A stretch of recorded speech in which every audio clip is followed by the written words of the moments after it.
So फ्लावरची भाजी केली. आता मी माझं डेलीचं रुटीन तेच आहे, सकाळी उठायचं. आता मी वॉटर बॅग भरणं वगैरे, सो मी तिची वॉटर बॅग भरून घेतली. आता आंघोळीला पाणी वगैरे देते तिला. तोपर्यंत एक मोठी चपाती करून घेते. मोठी चपाती करण्याचं कारण असं आहे, ती छोटी केली ना ती पूर्ण खाऊन येत नाही, मोठी केली ना तर ती थोडी तरी खाऊन येते. तो त्याच्यामुळे मग मी तिला थोडीशी मोठीच चपाती करून देते. छोटी जरी केली तरी ती बोलते की छोटीच केली.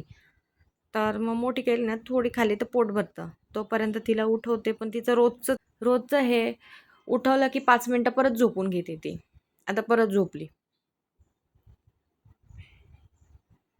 लहानच आहे, तिला काही नाही. तर शाळेचं दप्तर पण तिने व्यवस्थित भरून ठेवलं आहे रात्री. आता उठली, ब्रश वगैरे करते. तोपर्यंत मी तिचा टिफिन पॅक केला. आता मला तिची तयारी करायची आहे. तर ती अजून लहान आहे, तर तिला शाळेचे कपडे वगैरे काही घालता येत नाही. मग मीच तिचे कपडे घालून देते रोज.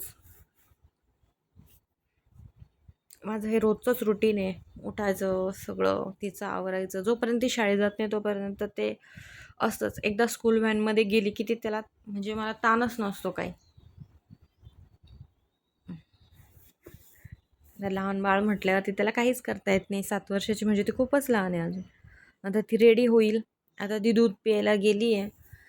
पण असं आहे, तिला दुधाची साय अजिबात आवडत नाही. तर ती मला सांगते, मम्मी दुधाची साय काढून दे. साय तिच्या एकदम नाकात बसते.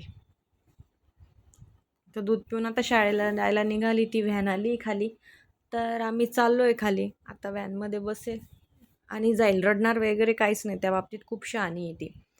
आता व्हॅनमध्ये बसली आणि गेली. आता ती येईपर्यंत 3 वाजेपर्यंत मला घरातलं सगळं काम करायचं. पण त्याआधी मी तिला बाय बाय करते.